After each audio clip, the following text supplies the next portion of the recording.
Viewers welcome to Eagle Media Works. Akkineni Naga Chaitanya సమంతల పెళ్లి గోవాలో చాలా కొద్ది మంది అతిథుల మధ్య అట్టహాసంగా అంగరంగ వైభవంగా ఎంతో ఆనందంగా ఆహ్లాదకరమైన వాతావరణంలో జరిగింది. ఇక చాలా కొద్ది మందికి మాత్రమే ఈ పెళ్లికి ఆహ్వానం అందింది. ఆ కొద్ది మందిలో ప్రముఖ గాయని చిన్మయ్, హాస్య నటుడు వెన్నెల కిషోర్ కూడా ఉన్నారు.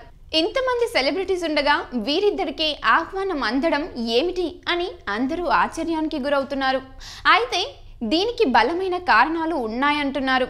ఇక సమంత మొదటి సినిమా ఏం మాయ చేసావే సినిమాలో పెద్ద హిట్తో పాటు ఆ సినిమాలో తన క్యారెక్టర్ వాయిస్కి కూడా చాలా పేరు వచ్చింది.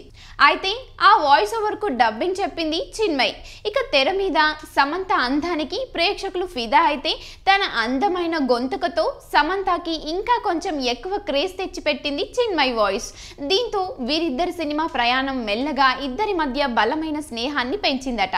తర్వాత సమంత ఇంత పెద్ద స్టార్ హీరోయిన్ గా సక్సెస్ కావడానికి సమంత నటనతో పాటు చిన్మయ్ చెప్పిన డబ్బింగ్ కూడా ఒక కారణం అనడంలో ఆశ్చర్యం లేదు.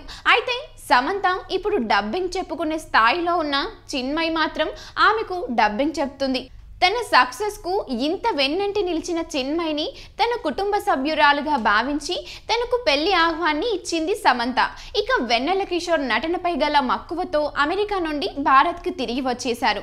ఇప్పుడు ఒక స్థాయి కమెడియన్గా నిలదొక్కున్నాడు. ఇతడు సమంత మరియు చైతుకు ఇద్దరికి కూడా మంచి స్నేహితుడు. దీని కారణంగానే వెన్నెల కిషోర్కి కూడా ఆహ్వానం అందింది. దీంతో చిన్మయ్ మరియు వెన్నెల కిషోర్ ఇద్దరు అక్కినేని వారి ఇంట్లో కుటుంబ సభ్యులుగా మారిపోయారు.